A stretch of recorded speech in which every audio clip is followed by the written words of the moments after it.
Nah, penelitian saya sih sekarang saya ke ikan tapi lebih ke genetiknya seperti itu. Genetik. Jadi masih seputaran molekuler gitu, telah molekuler genetik gitu.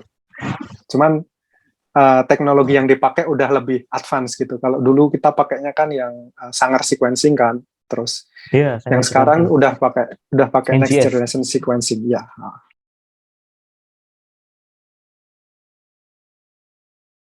Salam Mangrover. Semangat Mangrover. Oke, halo, selamat sore Mas Handung Nuryadi, selamat datang di Bincang Alumni episode 13. Selamat datang Mas Handung. Ya. Bagaimana Mas kabarnya, Mas Handung? Ya, alhamdulillah baik-baik. Pertama-tama mohon maaf ya, kemarin sempat jadwal yang pertama sempat tertunda. Ya karena kondisi saya lagi ngedrop di sini karena kondisi cuaca di Okinawa sedang fluktuatif gitu, dingin panas, jadi agak ngedrop kemarin. Mohon maaf ya, sekali lagi. Oh iya Mas Handung, sama-sama. Yang penting sekarang udah sehat ya Mas? Sehat, alhamdulillah sekarang udah sehat. Alhamdulillah. Salam kenal ya Mas Handung. Yes. Saya Paspa. Baru aja mau saya tanya nih, Mas Handung tuh sekarang posisinya di mana? Di mana Mas Handung berarti? Ini posisi di mana ini berarti? Sekarang saya di Okinawa, di Jepang. Di Okinawa. Ya. Di Jepang. Yes. Lagi sibuk apa Mas di sana Mas? Di Jepang Mas? Kalau saya sih biasa sih karena kerjaannya riset ya, sibuknya ya seputaran riset gitulah. Riset, kemudian tulis paper, publikasi seperti itu. Oh, berarti sudah berapa lama Mas di situ Mas, di Okinawa? Saya di sini sudah 5 tahun. Ini tahun ke-6. Masuk tahun ke-6. Sempat balik Indonesia Mas kemarin? Saya datang ke sini, habis itu nggak pernah balik ke Indonesia karena keluarga di sini semua. Jadi anak istri, setelah saya 6 bulan di sini, anak istri nyusul, jadinya belum pernah pulang ke Indonesia. Oh, oke, baru tahu. Kemarin sebenarnya ada rencana mau pulang setelah lulus, sebelum lanjutin ke ke postdoctoral researcher gitu kan. Cuman ya karena kondisinya corona, jadi agak susah kan itu keluar masuk Indonesia atau balik ke Jepang. Jadi karena pertimbangan itu putusin tetap stay dulu di sini gitu. Oke, sampai nanti mungkin kondisinya mendukung ya Mas untuk pulang ke Indonesia. Iya. Sekarang mungkin udah agak menurun ya. Jepang udah mulai dibuka sih bordernya. Udah Cuman Mas, Indonesia udah ya. Tapi agak susah sih Mas, karena yang ini kan yang varian ini loh Mas, varian Omicron itu kan mulai merebak lagi ya. Iya. Iya sih. Oke. Karena corona ini kacau semua ya. Ini apa? Kali pertama saya ngelihat Mas Handung langsung ya. Ya, saya juga pertama kali lihat Mas Fali. Sebelumnya udah lihat sih di video-video Bincang Alumni Kesemat di episode sebelumnya. Udah pernah lihat. Oh, udah lihat. Iya, beberapa kali. Mas Handung nih, kalau tahu saya adik kelasnya Mas Handung loh Mas. Iya, kamu angkatan berapa? Semarang. Saya di SMP 21 Semarang. Oh. Dulu, tapi saya SMA 4, Mas Handung SMA 3. Saya SMA 3. Muridnya ibu saya berarti. Oh iya. Ibu siapa? Ibu saya udah pensiun belum ya, Bu Lucy? Matematika. Oh, udah nggak ketemu berarti. Saya 2009 masuk SMP 21. Lulus 2013. 2013. Harusnya masih ibu saya masih ngajar. Oh, masih ya? Oh, nggak ketemu ya? Mungkin nggak diajar kan? Oke, Mas Handung. Ini sih Mas, mungkin cerita-cerita, karena ini kan judulnya Bincang Alumni Kesemat ya, jadi pasti ada hubungannya sama Kesemat. Nanti kita cerita dulu, zaman-zaman dulu mungkin Mas Handung di Kesemat. Dulu Mas Handung itu berarti angkatan 2005 ya Mas dulu ya, di Kelautan. Saya Kelautannya 2005 ya terus. Kelautan 2005, terus masuk ke Semat itu berarti tahun keduanya Mas? Atau saya tahun 2005, saya masuk 2006 sepertinya. Oh iya. Tahun kedua di saya Kelautan lupa. ya. Pokoknya angkatan ke-7. Angkatan ke-7. Ya, Terus Mas di cross Hendung check itu lupa saya.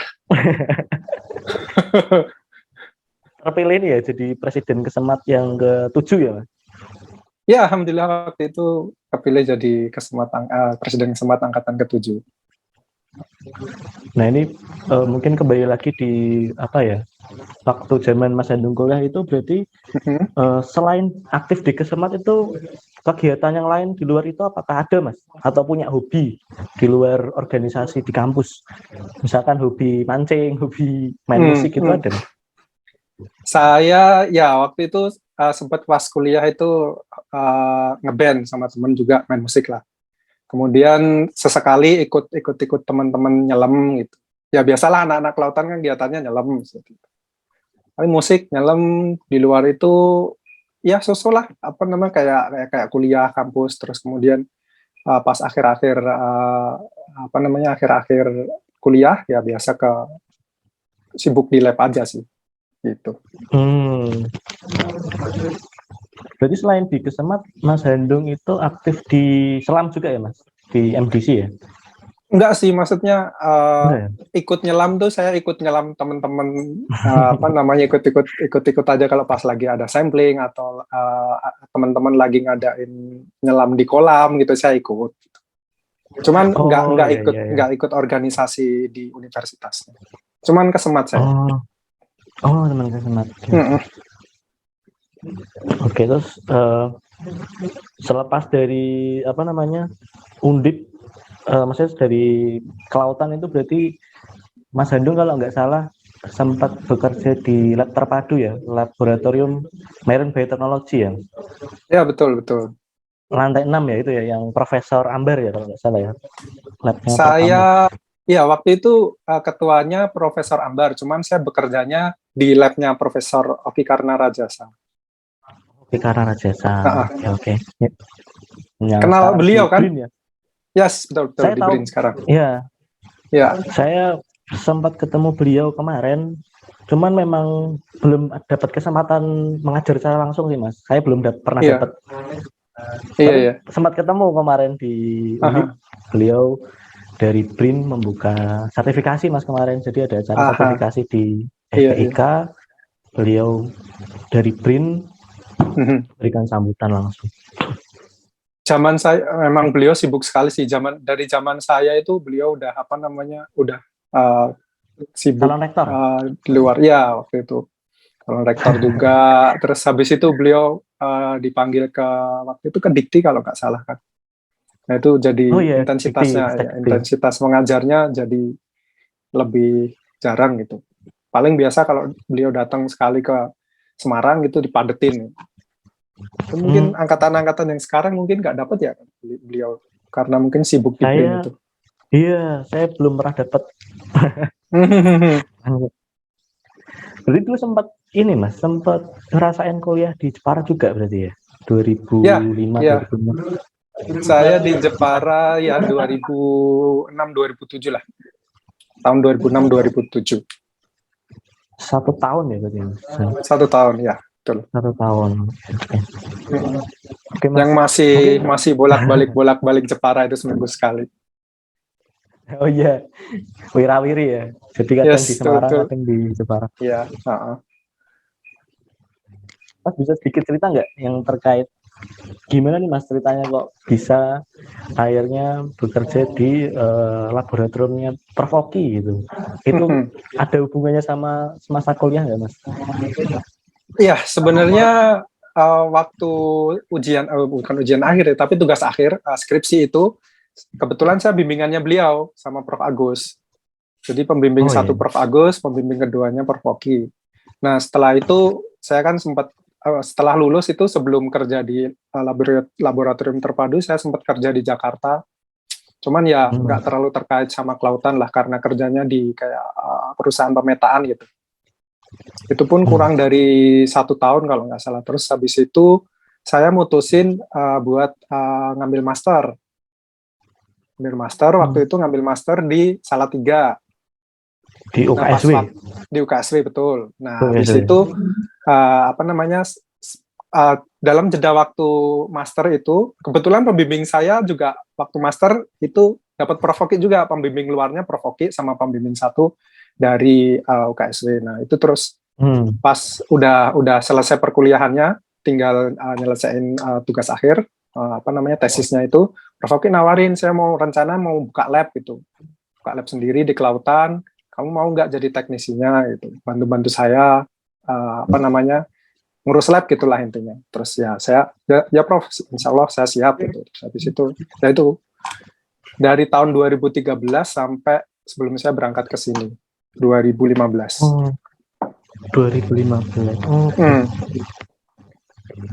2016 nih, 2016. 2016 ya? Iya, 2016 awal itu saya resign karena mau berangkat ke sini, ke Okinawa. Gitu. Saya ini loh Mas, salah satu, saya kan juga lagi proses nulis tugas akhir ya Mas. Itu inspirasi tugas akhir saya tuh dari penelitiannya Mas Handung. Oh, benar? Iya, masih ada di situ ya? Masih ada. Identifikasi molekuler ini kan, bakteri pengabsorpsi kadmium ya. Iya, yes. Iya. Oh, kamu seputar itu juga ya? Inspirasinya sih Mas, tapi saya lebih ke ini sih, bakteri produksi amonia sih. Saya juga melakukan identifikasi molekular juga. Masih belajar sih Mas kemarin. Nggak apa-apa. Iya, namanya awal-awal masih S1 ya, proses untuk belajar, terus nyari passionmu itu di mana. Nanti tinggal dilanjutin. Kalau saya baca skripsinya Mas Handung tuh, saya juga terinspirasi gitu loh. Wah, pengen juga nih bisa kayak gini. Gitu.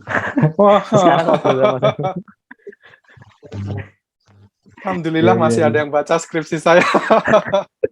Terima kasih loh, Paswa loh. Oh ya Mas, ini menarik Mas. Sebenarnya ada pertanyaan. Kok kenapa sih Mas Handung dari sarjana itu tertarik sih penelitian yang berbau bioteknologi, kemudian identifikasi molekular, DNA seperti itu? Itu ada nggak why-nya? Kenapa sih gitu? Pertama sih sebenarnya saya tertariknya ke ini ya, untuk bioremediasi sebenarnya. Nah, bioremediasi minyak tumpahan minyak seperti itulah, misalkan di laut gitu. Saya tertariknya ke situ. Nah, waktu itu nyari ada sih sebenarnya yang ngerjain topik yang sama tapi di LIPI. Terus abis itu ketika saya survei ke LIPI, udah ketemu tuh pembimbingnya di sana, dokter supervisor yang calon supervisor yang ada di sana. Pas pulang ke Undip, Prof. Agus sama Prof. Foki nawarin, topiknya hampir sama, cuman barangnya aja yang beda. Maksudnya dari minyak diganti ke logam berat gitu. Terus saya mikirnya kan, kalau di LIPI nanti harus ada keluar biaya untuk ngekos di sana lah, gini dengan pertimbangan seperti itu. Akhirnya saya ngambil yang proyeknya Prof. Agus sama Prof. Foki itu. Ini ya gitulah. Pokoknya sebenarnya pertama tertariknya lebih ke bioremediasi pakai bakteri gitu. Seperti itu. Nah, karena terus proyeknya Prof. Foki itu kan lebih detail kan. Terus nggak cuman gimana caranya mengurangin pencemaran dalam kasus ini logam berat dengan menggunakan mikroorganisme, dan mikroorganisme itu diidentifikasi diidentifikasi untuk mengetahui jenis organismenya itu apa. Nah, terus kan nanti ada identifikasi berdasarkan morfologi. Nah, salah satunya kan waktu itu trennya lagi naik itu molekuler. Jadi belajar itu sekalian. Jadi satu paket lah gitu. Jadinya kok tertarik ya, ternyata bisa main-mainin, maksudnya ngelihat sesuatu dari DNA-nya. Waktu itu kan belum tahu kan, bisa melihat spesies bakteri itu dari DNA-nya. Makin tertarik terus. Ternyata udah banyak teknik-teknik molekuler yang waktu itu sedang happening, sedang tren gitu. Jadi tambah excited untuk belajar ya. Oke. Pak Dilan, mungkin setahu saya Mas, di tahun segitu untuk alat-alat itu masih sulit ya di Undip ya. Jadi Mas Handung harus keluar dari Undip ya waktu itu ya. Iya. Ya, sangat sangat sulit sekali waktu itu. Terutama di Undip kan juga nggak punya mesinnya kan waktu itu, mesin PCR aja nggak punya waktu itu. Memang nggak susah. Jadi kita waktu itu identifikasi molekulernya kita ke UGM yang fasilitasnya waktu itu udah lebih lengkap dari Undip. Tapi sekarang mungkin sih hampir sama kali UGM sama Undip, fasilitasnya udah. Undip sudah kayak udah pesat lah meningkat. Oke. Oh gitu ya. Itu cerita awalnya ya Mas. Yes, Terus ya. Tuh. berarti di UKSW ambil masternya di biologi atau Ya di biologi. Karena di sana biologi nggak ya? ada kelautan kan. Cuman waktu itu fokusnya ke biologi kelautan gitu. Apa namanya untuk tesisnya.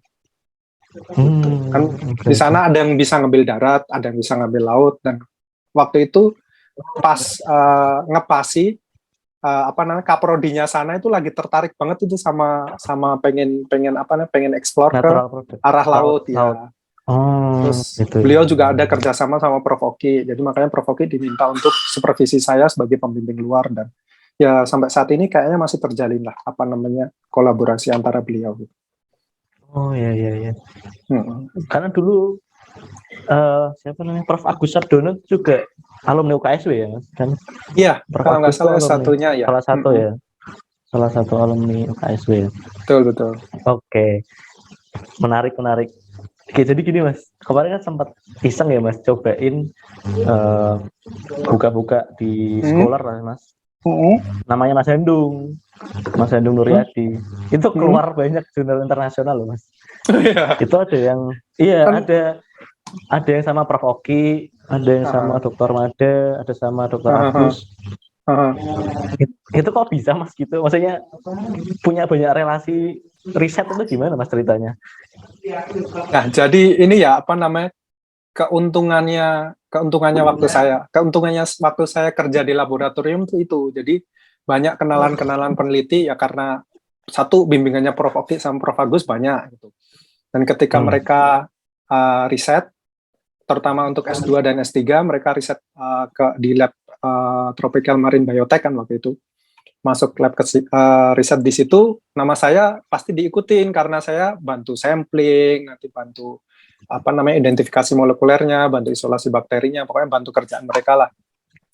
Terus sama juga koneksi-koneksi beliau dari luar itu peneliti luar kadang lagi ada kolaborasi project gitu, saya diikutkan sebagai apa namanya, sebenarnya pertanyaan sebagai teknisi, tapi terus akhirnya sama penulis utamanya dibantuin nulis beberapa bagian lah, terutama misalnya di edisi molekulernya atau di analisis apa gitu, akhirnya masukin ke publikasi mereka ya. Jadi alhamdulillah lah, maksudnya mungkin dari segi finansial mungkin lebih banyak keuntungan kalau misalkan kerja di bank, gajinya lebih tinggi dan lain sebagainya. Dari segi pengalaman, terus koneksinya, alhamdulillah di lab itu waktu itu bagus sekali, alhamdulillah. Oh, dari situ ya Mas. Yeah. Makanya kok sempat, wah ini Mas Hendung kok apa ya, riset-risetnya kok banyak banget nih relasinya dari Prof Oki, Pak Made, Pak Agustri. Iya. Ya alhamdulillah beliau-beliaunya baik-baik, jadi saya sering dilibatkan waktu nulis papernya itu, nulis manuskripnya, jadi saya bisa jadi salah satu co-author gitu. Oke. Terus ini pasti ada hubungannya nih nggak dengan ini Mas? Dengan yang sekarang Mas Hendung lakukan di Jepang. Mas Hendung di Okinawa berarti di Ryukyu ya? Ya, di University of Ryukyu ya. Itu ceritanya gimana Mas? Kok bisa sampai Ryukyu? Nah itu nggak lepas dari saya kerja di lab ya. Karena saya waktu itu kerja di lab, kebetulan waktu itu Ryukyu itu buka rekrutmen untuk new student gitu, student baru yang akan didanai atau mendapatkan beasiswa dari pemerintah Jepang. Nah itu saya informasinya dapat dari Profesor Diah Permata. Oh iya. Tadi udah kepikiran itu. apa ini dari Prof Dia ya? Karena Prof Dia kan Itu alumnus juga ya dari ya situ. betul. Karena itu ya karena saya balik lagi saya kerja di lab, terus Profesor Dia ada project sama Prof Agus, kemudian saya bantu beliau. Ya karena saya bantu beliau jadi semacam jadi asisten penelitinya beliau lah. Gitu. Terus akhirnya waktu ada informasi itu beliau ke saya, coba Mas ini ada peluang untuk apa namanya S2, S3 di Jepang gitu di Okinawa. Kalau jenengan mau coba silahkan ini apply dikasih linknya dan apa namanya informasinya segala macam. Terus akhirnya saya apply. Gitu. Penelitiannya Cuman, di Karimun Jawa Mas. Penelitiannya apa ya? Prof Dias. Penelitiannya di Ya Karimun Jawa itu. waktu itu di Karimun Jawa ada sama di 2 tempat lagi kalau nggak salah situ Bondo sama satunya mana. Itu kan bantu beliau untuk apa namanya penelitian barcoding koral sama coral disease gitulah. Oh iya, profesor ya penyakit dia. karang. Ya. Saya sempat baca publikasinya itu yang di Taka Fadelan itu ya di Karimun Jawa. Itu berarti Mas Endung ikut juga. Ternyata. Nggak tahu ya, mungkin. Mungkin. Oke. Oh gitu ya. Berarti singkat cerita tahun 2016 ya Mas Endung apply. 2016 ya. Dan kebetulan waktu itu saya harus ngulang dari master karena emang programnya itu program untuk master langsung ke dokter. Kalau di Indonesia dulu namanya PMDSU. Oke. Ya, jadi di sini PMDSU-nya sinilah gitu. Jadi dari master nanti langsung lanjut ke dokter. Nah, ketika itu Prof Dia juga nawarin, jenengan mau nggak Mas kalau misalkan apply tapi harus ngulang dari master gitu. Nggak apa-apa lah Bu, saya coba dulu gitu. Karena emang ada chance-nya untuk belajar lagi gitu, saya coba dulu gitu. Ya akhirnya alhamdulillah tembus waktu itu. 2016 bulan September saya berangkat ke Okinawa. Oke, berarti master ya. Masternya ya di sana juga.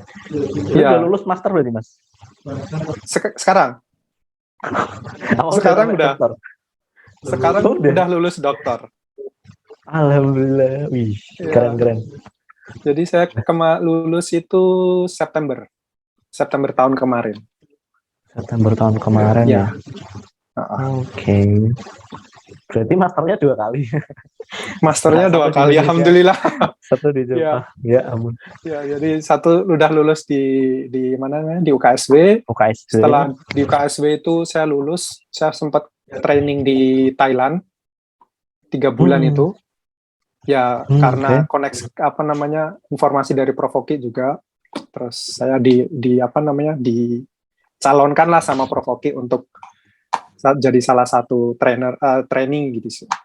Satu peserta training di sana selama 3 bulan. Nah, setelah selesai dari Thailand, saya balik. Nah, langsung ditawarin ini Prof Dia itu. Terus habis itu September saya berangkat ke sini. September 2016. Di Thailandnya 2015 dari Oktober sampai Desember.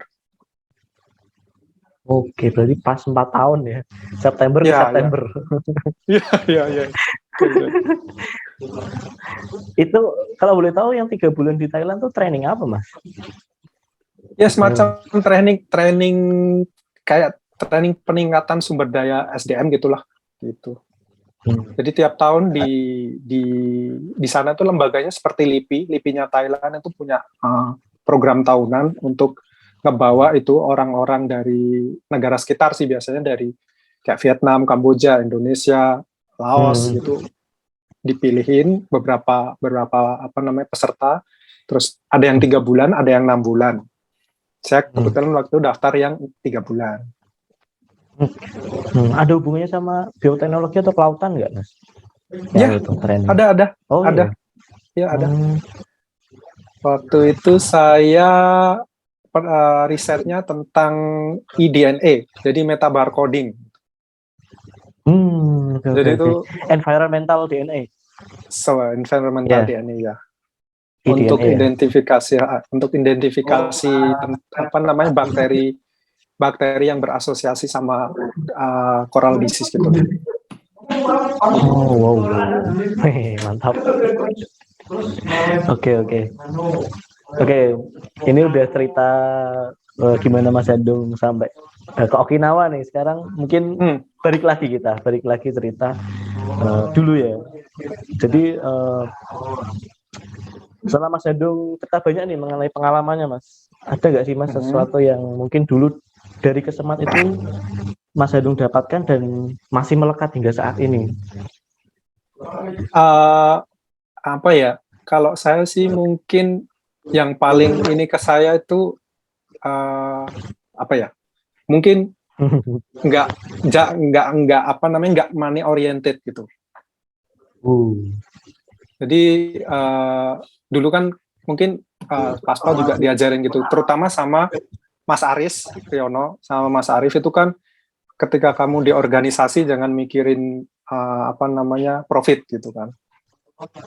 Ketika kamu udah pindah ke misalkan yayasan atau Kemangi gitu, silahkan, karena itu emang apa namanya lembaga profit kan untuk cari. Cuman kalau apa namanya ketika kamu di Kesemat, jangan pernah pikirin untung gitu. Jadi kamu harus untungmu itu ya dari apa namanya, dari pengalaman itu, dari belajar dari apa namanya ngurus event gitu, organize semacam itu sih. Itu yang menurut saya sih paling melekat sih ke saya gitu. Serius, sama betul kalau saya sih, soalnya kalau memang ini ya mungkin saya nggak akan kerja di lab gitu. Soalnya kerja di lab kan saya bilang tadi mungkin secara finansial nggak lebih bagus dari yang kerja di perusahaan atau di bank dan lain-lain seperti itu. Terus sama kalau dari Mas Aris itu saya belajarnya ini passion itu ketika kamu udah suka sama apa namanya sama sesuatu, ya udah itu ditekuni. Paspa bisa lihat sendirilah Mas Aris Priyono seperti apa ngurusin Kesemat, itu kan passionnya beliau gitu. Apa namanya, mungkin ya beliau nggak maksudnya secara ekonomi biasa-biasa aja atau misalkan nggak terlalu yang wah gitulah. Cuman kan beliau bisa menghasilkan, mendidik dan menghasilkan bibit-bibit unggul gitu. Salah satunya ya ada Mas Arif, mungkin ada Cahyadi, ada Ganis, mungkin kamu sendiri gitu kan, banyak yang udah beliau didik dan berhasil gitu. Mas Yanuar dari angkatan saya seperti itu. Oke. Oke Mas. Ingat gak Mas dulu ini, Mas Andung penanaman mangrove ya, Mangcon ya, 2008 ya, di Genuk Mas. Ingat gak dulu? Iya. Dari pagi sampai sore itu ya? Iya. Mangcon itu proyeknya siapa? Mas Iksan kalau nggak salah ya? Iya Mas Iksan. Bukan. Ya, Mas Iksan ya? Bintari. Saya agak lupa deh proyeknya siapa, tapi saya ingat di Genuk itu. Terus habis itu di ini kan, di kalinya dinormalisasi kan. Terus mangrove-nya keuruk semua itu. Iya. Itu waktu saya kesana sama Mas Aris sama Mas Arif itu sedih nih, udah gede-gede kan. Terus habis itu dinormalisasi keuruk apa namanya lumpur, matilah mereka jadinya. Eman-eman sekali itu. Itu dulu bolak-baliknya ke situ ya Mas Andung ya, pagi sore. Iya. Betul. Dulu sama Mas Fahmi, Mas Indra, angkatan saya, Mas Fahmi, Mas Indra sama Mas Nanto itu, sama angkatan-angkatan yang lain lah. Gitu. Kok mau Mas dulu kayak gitu? Pagi sore. Kok bisa? Itu ya gimana ya? Ya seneng aja sih, karena ya balik lagi tadi, kalau kita udah seneng sama sesuatu ya udah kita jalani aja. Maksudnya komitmen. Kalau kita udah kayak menyatakan ya kita sanggup ikut program itu ya sebisa mungkin kita apa namanya totalitas lah di situ. Tuh. Ini kata katanya jadi starting pointnya Kesemat sih Mas. Selanjutnya itu Kesemat mulai terbiasa mengerjakan project semacam itu. Iya, iya, iya, Itu iya, pertama betul, kali betul, betul. di zamannya Mas Hendung dulu. Iya, betul, betul, betul. Betul. Oke Mas. Sekarang ya alhamdulillah ya Kesemat sudah, maksudnya namanya udah kemana-mana, prestasinya udah banyak, terus nggak perlu apa namanya, nggak perlu nyari sponsor, malah sponsor yang datang ya sekarang ya. Alhamdulillah Mas, sekarang saya Alhamdulillah Mas. seneng sekali kalau lihat apa namanya berita-beritanya Kesemat itu. Mas ngikutin juga ya Mas? Ya ya kadang-kadang baca-baca gitu. Kalau yang apa namanya kadang diposting di grup gitu kan. Mas ini mungkin agak ini sih Mas, pertanyaannya agak mendalam lagi Mas. Saya sambil minum ya. Silakan Mas sambil minum.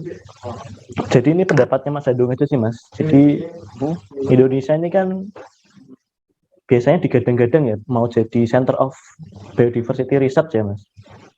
Tapi ternyata masih banyak peneliti luar negeri yang katanya ya Mas tidak melakukan prosedur MTE atau Material Transfer Agreement Mas, yang kaitannya sama plat nutfah itu loh Mas, sumber daya hayati. Nah, kalau prosedur tersebut tidak dilakukan kan bisa bahaya ya Mas, karena potensi eksplorasi dan potensi misalkan sesuatu sumber daya hayati itu bisa dipatenkan untuk produk internasional kan itu bisa jadi ancaman juga untuk Indonesia. Nah, bagaimana nih Mas dengan justru malah peneliti dari Indonesia yang contohnya misalkan sekolah di luar negeri itu meneliti di dalam Indonesia sendiri gitu Mas, apakah bagaimana kalau seperti itu Mas kira-kira untuk plat manuspah di Indonesia? Iya sih, kalau menurut saya memang apa namanya ya kita tahu sendiri apa namanya sumber daya alam kita, biodiversity kita kan sangat tinggi, mulai dari di atas gunung sampai di apa namanya dalam laut itu kan banyak sekali. Jadi ya itu memang apa namanya harus dilindungi sih. Satu, biasanya peneliti luar kan nggak bisa masuk jika nggak ada counterpart dari peneliti Indonesia kan. Ya apa namanya kolaborasi gitulah surat sama izin orang. peneliti ya. Betul. Yang ada di dalam negeri. Nah itu pertama peneliti-peneliti dalam negeri itu harus apa namanya harus aware lah dengan situasi itu. Memang di Indonesia mungkin apa namanya fundingnya nggak sebesar di luar. Gitu. Teknologinya juga nggak nggak secanggih di luar. Misalkan masih kalah lah gitu. Cuman kan kita punya apa namanya kita punya barang yang mau diteliti, sumber daya alamnya, mereka punya source dari funding sama teknologinya, itu harus saling melengkapi gitu. Dan ya itu peneliti Indonesia harus apa namanya harus melakukan prosedur sesuai yang diterapkan sama Dikti ya, mungkin dari Dikti atau mana LIPI ya. Dikti ya kalau nggak salah. LIPI sih Mas. Harus saya LIPI sih Mas. Ya harus ada apa namanya harus ada kayak agreement antara peneliti dalam negeri sama luar negeri gitu, maksudnya untuk sharing intelektualnya gitulah, apa namanya sharing knowledge-nya itu harus mungkin porsinya harus 50-50 gitu, harus dilindungi seperti itu sih pertama dari dalam gitu. Kemudian kalau misalkan dari dalam sudah kuat untuk melindungi sumber daya alamnya, dari luar kan mestinya nggak bisa nerobos kalau nggak ada izin untuk penelitian, nggak ada apa namanya, nggak ada peneliti pendamping yang dari Indonesia seperti itu. Kebetulan di lab saya yang sekarang itu kan penelitiannya juga di mana namanya di Sulawesi. Fokus penelitiannya itu di Sulawesi. Nah itu sensei saya, supervisor saya, profesor saya yang di lab yang sekarang itu selalu memperbarui apa namanya kayak perjanjian agreement-nya itu tiap expired harus diperbarui. Beliau biasanya memperbarui untuk apa namanya perpanjangan kontrak penelitian gitulah seperti itu. Dan beliau ada apa namanya counterpart, ada peneliti pendamping itu yang juga responsibel lah di Indonesia. Oke. Jadi emang kalau menurut saya harus apa namanya harus benar-benar harus dilindungi sih, kalau enggak nanti sumber daya alam kita bisa dicolong. Maksudnya bukan dicolong sih, tapi kayak barangnya di Indonesia tapi Teknologi kekayaan aja. intelektualnya itu punya luar gitu. Maksudnya paper publikasi internasionalnya punya orang luar seperti itu. Itu kan maksudnya nggak baik untuk kita. Gitu. Oke. Berarti memang ada regulasi ya. Walaupun kita misalkan Mas Handung berada di universitas di luar negeri, melakukan penelitian di Indonesia pun harus ada agreement-nya juga ya. Harus ada agreement-nya, ya. Oh gitu ya. Kebetulan kalau yang dari dokter itu, yang untuk penelitian saya dokter kan nggak penelitian di Indonesia, jadi penelitiannya di Okinawa. Jadi saya nggak harus ngurus izin gitu untuk penelitian karena ya emang bukan penelitiannya bukan di daerahnya Indonesia, tapi beberapa teman yang orang Indonesia tapi penelitiannya yang sekarang sekolah di sini tapi penelitiannya di Indonesia itu pasti akan memperbarui izin penelitiannya itu. Tiap kadaluarsa harus diperbaiki. Sebelum kadaluarsa diperbaiki seperti itu. Oh, seperti itu ya. Jadi memang nggak bisa, walaupun kita orang Indonesia terus langsung aja. Nggak bisa ya. Nggak bisa. Ya. Oh ya, memang udah. Mungkin sebenarnya bisa, tapi itu nggak, maksudnya cara ilegal lah seperti itu. Harusnya kita sebagai orang Indonesia sendiri kan nggak melakukan seperti itu karena akan merugikan negara kita sendiri seperti negara kita sendiri. Oke. Walaupun kita belajar di luar gitu. Saya kira ada trade off-nya, Mas. Ada trade off-nya antara beasiswa dan penelitian gitu biasanya. Itu kan yang kita nggak tahu. Kadang kita berpikir kita dapat beasiswa nih di suatu universitas, ternyata universitas itu punya maksud untuk melakukan penelitian di Indonesia gitu. Kadang kita nggak tahu gitu. Makanya kenapa kok funding universitas di luar negeri itu kok kayaknya banyak yang tertarik memberikan beasiswanya kepada mahasiswa Indonesia gitu loh. Ya, ternyata enggak. Mungkin karena enggak. Mereka pasti universitas nggak akan melakukan cara ilegal seperti itulah, karena ya nanti akan berkaitan sama hubungan antara dua negara gitu. Bisa nanti kalau misalkan ada sesuatu yang ilegal, nanti profesornya itu bisa kena blacklist sama pemerintah Indonesia atau bahkan universitasnya di blacklist. Itu kan maksudnya satu orang bisa merugikan satu universitas, bahkan mungkin satu negara gitu. Oh iya. Oke, Mas. Terpisah kok, ya, beasiswa sendiri, itu nanti penelitian ada ini sendiri. Jalurnya stigmanya gitu, Mas. Stigmanya gitu. Kamu mau beasiswa, hati-hati loh, nanti pasti universitasnya mau ngeruk apa itu, gitu-gitu sih, Mas. Biasanya kalau di sini gitu. Enggak. Harus emang harus ada ini, ada rule-nya. Insya Allah pasti universitas luar negeri mungkin ya. Mereka juga mematuhi aturan gitu. Itu ya. Iya. Oke, mantap. Mas, kedepannya nih, tadi kan cerita tentang postdoktoral ya. Ada rencana riset apa nih, Mas? Mas Handung ada rencana riset apa nih? Kalau yang di lab yang sekarang kebetulan labnya itu atau profesornya itu bidangnya di ikan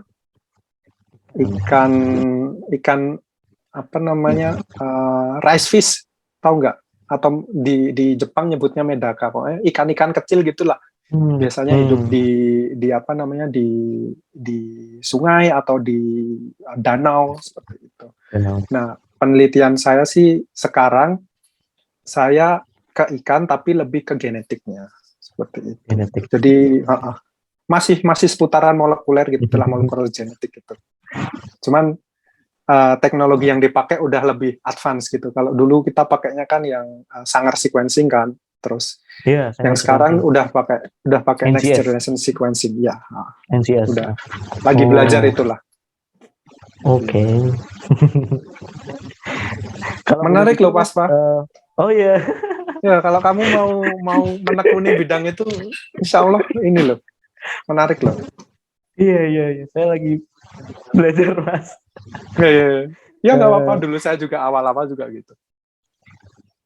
Kalau boleh jujur nih, Mas, untuk bioteknologi sendiri, Mas, bioteknologi kelautan ya, itu kalau di Indonesia tuh prospek nggak sih, Mas? Apakah ada wadahnya gitu? Kalau di Indonesia sebenarnya? Menurut saya prospeknya besar sekali di Indonesia. satu tadi sumber daya alamnya banyak gitu, banyak yang bisa dieksplor gitu. Terus kemudian kalau wadahnya pasti ada lah, maksudnya lab-lab yang fokus riset ke bioteknologi, mulai dari lab di universitas, kemudian di institut kayak LIPI, lembaga penelitian seperti LIPI, di KKP, itu kan banyak sekali bidangnya yang menekuni bioteknologi kelautan. Jadi saya rasa prospeknya besar sekali. Dan mereka kan pasti punya kerjasama sama luar negeri kan, untuk untuk dari sisi teknologinya. Ya saya rasa prospek sekali, Pak Soal. Kalau misalkan ada teman-teman dari Kesemat atau dari ilmu kelautan itu yang mau menekuni bioteknologi itu, nah insya Allah prospeknya bagus gitu. Oke, terima kasih. Lagi happening, sepertinya lagi happening juga kan di Indonesia itu tentang bioteknologi, natural product dan lain-lain. Natural product. Iya. Ada nggak sih Mas, ini mungkin terakhir ya? Tips dan trik sih Mas buat teman-teman di luar sana ini, bagaimana caranya mungkin bisa sukses di dunia bioteknologi lah Mas, khususnya bagaimana caranya biar bisa meniti karir di dunia bioteknologi Mas? Pertama sih mungkin tipsnya harus itu ya, ketika kamu balik lagi ke passion, ketika kamu udah suka bioteknologi, kerjakan dengan sungguh-sungguh di situ, tekunin, terus dipelajarin benar-benar, karena di awal-awal kan pasti akan ngerasa sulit ya, karena banyak yang belum kamu tahu gitu, belum kalian tahu tentang bioteknologi. Bahkan saya pun masih banyak yang nggak tahu tentang bioteknologi gitu. Nah itu harus banyak belajar, of course ya, harus banyak belajar itu karena kita dari nggak tahu, terus biar bisa pengetahuannya jadi bertambah ya. Gitu, harus sabar gitu. Jadi untuk menambah pengetahuan kan otomatis harus belajar banyak gitu. Kemudian ya itu tadi harus banyak buka koneksi. Harus pintar-pintar cari koneksi gitu. Soalnya kita kan dalam riset itu biasanya jarang kita bisa kerja sendiri gitu. Otomatis kita kalau misalkan kita bagus di bidang A, tapi bioteknologi kan luas kan. Ya? Iya betul, banyak expertise-nya gitu. Jadi kalau kamu expert di bidang A, belum tentu kamu expert di bidang B gitu. Yang penelitiannya saling terkait gitu. Jadi kamu harus cari expert lain yang bisa mengcover wilayah yang kamu nggak tahu gitu. Nggak tahu. Dari situ nanti kamu bisa belajar sama beliau, gitulah. Pertama ya itulah, belajar yang tekun, kemudian ya perbanyak koneksi, kemudian apa lagi ya, standar lah itu. Kalau misalkan ada kalau misalkan ada kesempatan beasiswa, terus ada kesempatan training di luar negeri gitu, yang maksudnya yang didanai gitu. Kalau misalkan kamu punya funding sendiri, mampu, berangkatlah. Tapi kalau misalkan yang nggak mampu kan ada beasiswa gitu, scholarship itu banyak. Ambil. Kalau saya ambil gitu. Maksudnya at least coba dulu lah. Kalau kamu coba itu at least kan kamu punya pengharapan, nah ini nanti saya bisa diterima nih, saya bisa lanjut ke luar negeri nih, sekolah ke luar negeri nih gitu. Nanti ke luar negeri kan kamu bisa dapat ilmu lagi itu yang mungkin nggak didapat di Indonesia, seperti itu. Gitu. Oke. Mantap. Jadi jangan ragu-ragu lah kalau ada informasi beasiswa gitu. Saya dulu juga mungkin karena karena mungkin satu bahasa Inggris saya juga nggak terlalu bagus gitu. Jadi kalau ada beasiswa mungkin takut ngambil gitu. Udah syaratnya TOEFL 550 gitu. Waduh, nyampe nggak ya? Terus kebanyakan mikir deadline-nya habis gitu. Akhirnya nggak jadi daftar atau mundur gitu. Udah KU duluan belum perang gitu. Jadi kalau menurut saya ya kalau TOEFL gitu kan bisa diusahain kan, kamu tes gitu. Bahkan saya pun berapa kali itu tes waktu itu baru dapat 550 gitu. Pokoknya kalau ada kesempatan ambillah gitu.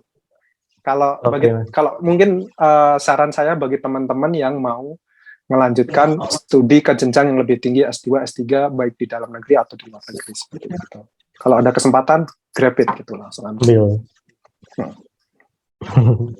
Ini pengalaman ini sih Mas pribadi kan. Saya kan baru awal-awal mengerjakan coba bioteknologi loh Mas. Kemarin kan saya sempat coba Sanger sequencing Mas. Saya kira tuh mulus gitu ya. Ternyata enggak ya Mas. Hasilnya ada noise-nya, Ya, terus di kontik nggak kebaca, ya, di blasting nggak betul, keluar, susah, ya, ya, susah. Ternyata ya, kayak ya, gitu ya. Saya kan ya, lihat betul, lihat skripsinya Mas Handung nih kayaknya, wah, kok mau ke step ini aja kok susah banget. iya, iya, Mungkin perlu pengalaman ya Mas. Nggak betul, betul, segampang betul, itu ya. betul. Bahkan kadang apa namanya teman-teman yang di sini atau master student di sini, doktoral student di sini bahkan belum sampai sequencingnya ya, baru PCR aja nggak dapat apa namanya, Iya, nggak dapat produknya gitu. Emang bandnya. emang ya tricky kok. Tapi kalau kamu apa namanya itu kalau menurut saya cuma butuh apa namanya ngulangin kalau kamu apa namanya ngebiasain nanti bakalan tahu tuh celahnya. Kalau ini gagal, ini kurangnya di mana, kalau ini gagal kurangnya di mana. Harus sabar tadi, sabar ngulangin gitu, gagal ulang seperti itu. Terus banyak istilah-istilah baru gitu loh Mas yang baru saya tahu. Saya kan berpikir kayak ini sholatnya udah murni, udah dimurnikan, tapi masih aja belum kebaca, nggak bisa. Terus Ya. ada istilah apa ini istilah apa lagi?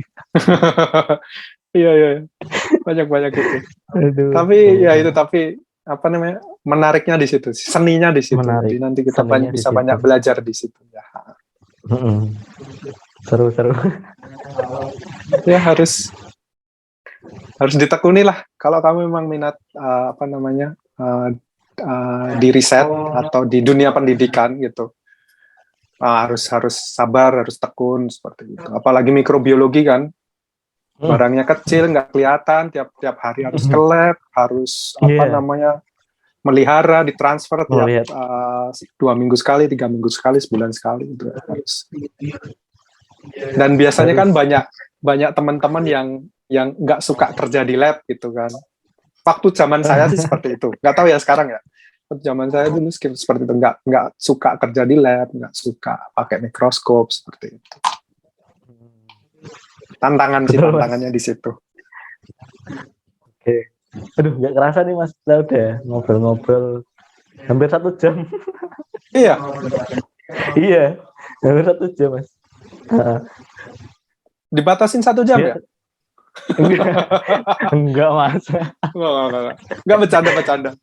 Nah, kalau misalkan nanti apa namanya teman-teman ada yang tertarik di riset, terutama di apa namanya di mikrobiologi, di bioteknologi, terus molekular genetik, kalau misalkan ada yang mau didiskusikan sama saya, silahkan feel free aja kontak saya gitu. Wah, siap. Gitu. Mas Handung, terima kasih. Oke Mas Handung, karena tidak terasa ternyata sudah apa pertanyaan-pertanyaan tadi sudah dijawab Mas Handung. Jadi Alhamdulillah. Kita sampai di ujung acara Bincang Alumni episode 13 dengan Mas Handung Nuryadi yang sekarang sedang postdoktoral di Universitas Ryukyu di Okinawa ya Mas. Ya. Terima kasih Mas Handung atas waktu dan kesempatannya telah menghadiri Bincang Alumni. Siap, sama-sama. Yang Mas Handung berikan bisa bermanfaat untuk teman-teman luas. Kita salam lagi Mas. Amin, insyaallah. Oke. Salam Mangrover. Semangat Mangrover.